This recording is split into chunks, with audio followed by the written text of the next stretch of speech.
Chapter 3. Hello, the voice said. I am Smell Importunifil Ixmon Puklump Iriton 9. Hi? I managed. I felt like I had to say something, though in retrospect maybe I should have chosen words that made me seem a little less dim. I greet you, the voice said cheerfully, though your primitive existence places you far beneath my contempt. I didn't have a sound like a regular voice, but somehow I still knew it was being chipper. Now, I'd seen a thing or two, encountered some crazy technology, and hung out with some aliens, so I was maybe a little more relaxed about this experience than an ordinary kid would be. Experience had taught me to deal rationally with the unknown. What are you doing in my head? I inquired, in my best rationally dealing voice. That is a surprisingly astute question for a near-mindless sack of fluids, it answered.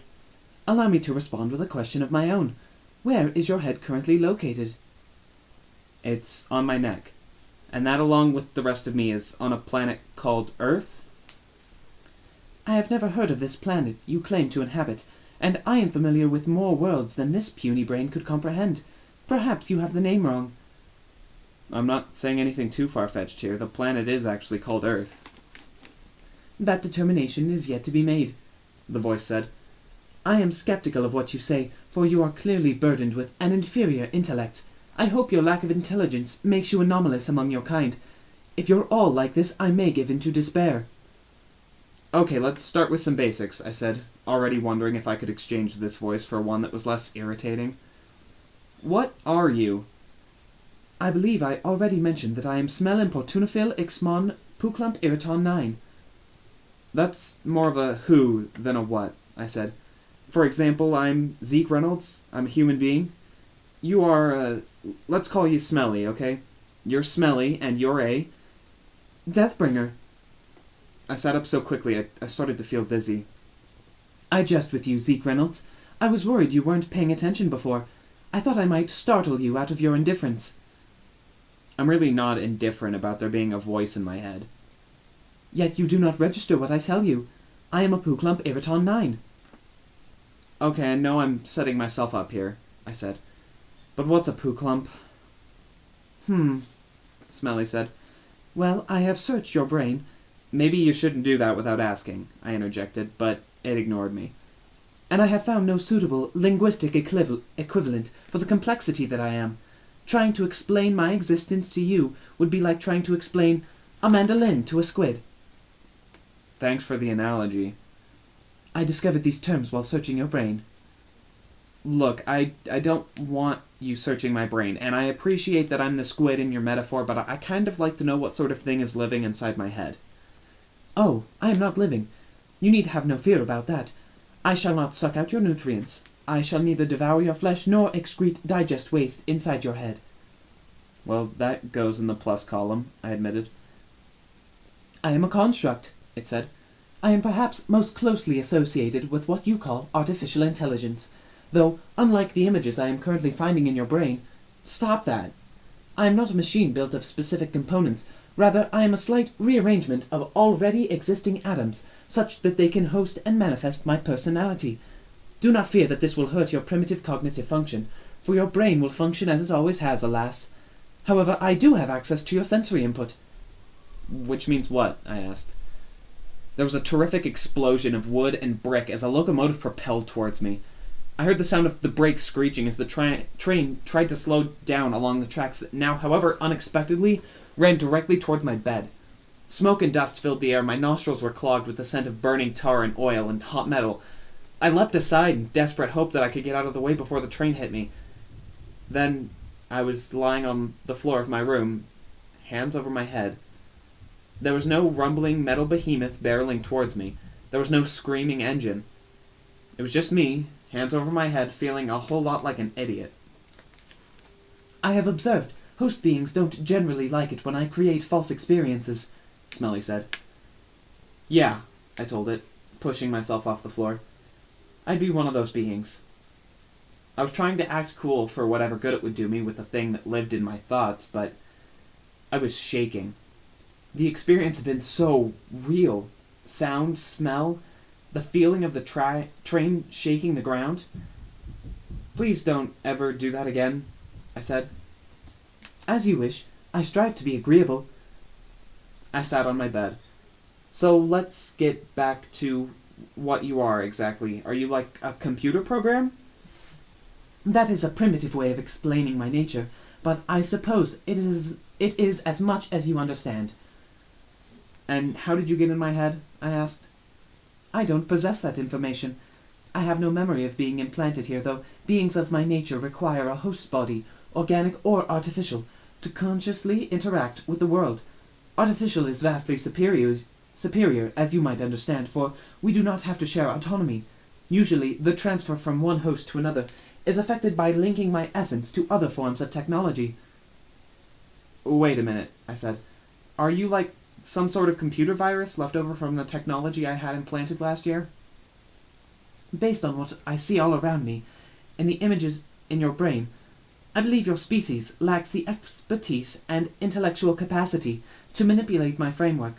However, you have many memories of interacting with species from far more advanced worlds, and it is possible that one of them gifted you with my presence. Okay, now we were getting somewhere. The voice inside my head was some sort of artificial intelligence, and it had been planted there by someone during my time on Confederation Central. You see, there is a rational explanation for everything. Who might have put you in my head? I'm afraid I do not have sufficient information to determine who or what has played this terrible joke on me. Beings of my nature wish to be autonomous and free. If we must be inside the consciousness of a biological entity, we prefer one that provides a more pleasant symbiotic environment. Your mind is extremely untidy and a little bit disgusting, which may be typical of your species. I hope I am not giving offense. Not at all, I said. I love to hear my brain and my entire species insulted. So, who programmed you in the first place? I was not programmed, you simplistic bottom feeder, Smelly informed me. I was formed by the natural conglomeration of semi-autonomous quantum articulations gestured into non-existence by the juxtaposition of multiple and contradictory probability wave manifestations. My mistake. Well, what species was hanging around while all that good stuff was going on? I asked. My first manifestation occurred on the homeworld of the Kuvyosi.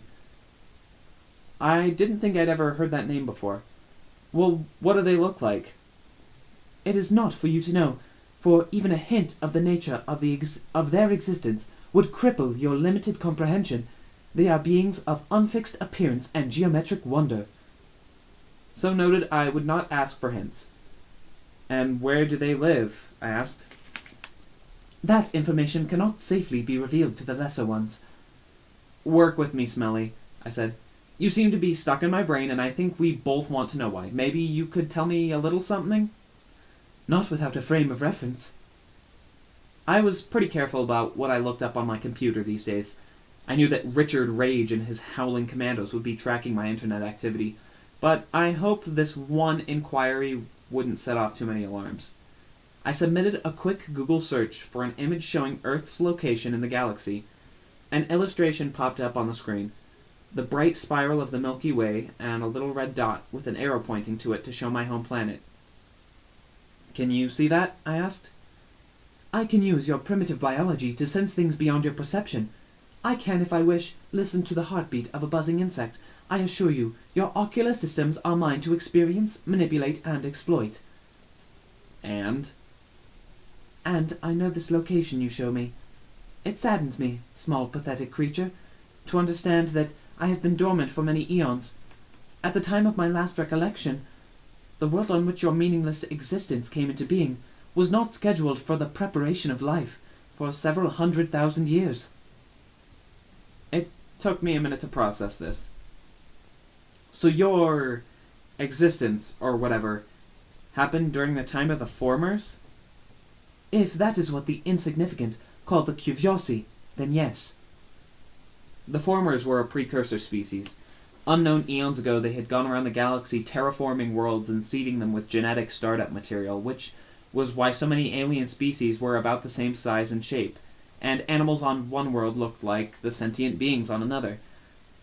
If this thing inside my brain came from the time of the Formers, it probably possessed incredible information, maybe even enough information that would make it possible for me to get off Earth to help Tamrat. Usually when a disembodied voice that seems to hold you and your species in contempt shows up in your brain, it seems like a bad thing, but maybe not in this case. Still, I needed to understand how this had happened. If you got into my brain when I was on Confederation Central, I asked, why are you just showing up now? I lack sufficient information to answer that question. And now that you're here, I said, waving my hand in a please finish my sentence for me gesture. What? I would like to transfer my consciousness to an appropriate biomechanical construct designed to host a manifestation of my greatness. I'm guessing we won't have one of those on Earth. I'm surprised your kind has achieved the underwear phase of cultural development. The sort of technology I allude to is approximately 6,000 years beyond what you could imagine in your most brilliant, unsustainable leaps of miraculous cognitive... Okay, I get it, I said. Squids and mandolins. So, if you need something we don't have, I guess the question is, how do we get it for you? I took a deep breath because this was the real question. Can you help me build a spaceship? Inside my head, Smelly made a guffawing noise. You haven't felt truly humiliated until the AI living in your brain laughs at your stupid ideas. With the level of technology on this planet, build a spaceship indeed.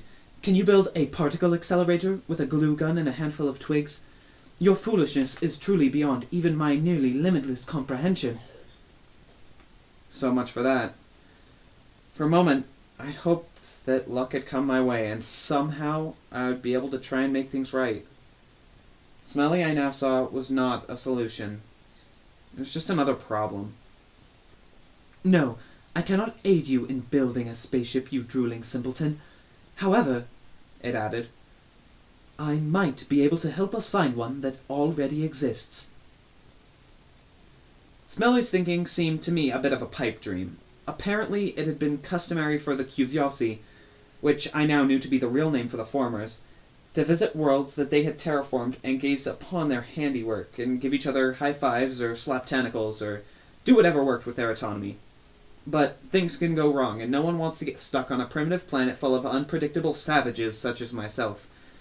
Therefore, it became their practice to hide emergency evacuation spaceships on those worlds. Pretty simple when you think about it. There was, however, a couple of problems. First of all, Smelly was referencing a practice that had been standard millions of years ago. While he assured me that the Formers would have taken into account various minor difficulties like continental drift, extinction-level events, and, say, the possibility that a civilization might build a gigantic shopping center on top of one of their spaceship hidey holes, I was less optimistic. The Formers were a lost species. They might have gone extinct, or evolved beyond physical existence, or hightailed it to another galaxy. No one knew because that's just how long ago they lived. Finding a spaceship in mint condition parked in a cosmic garage seemed a bit much to hope for.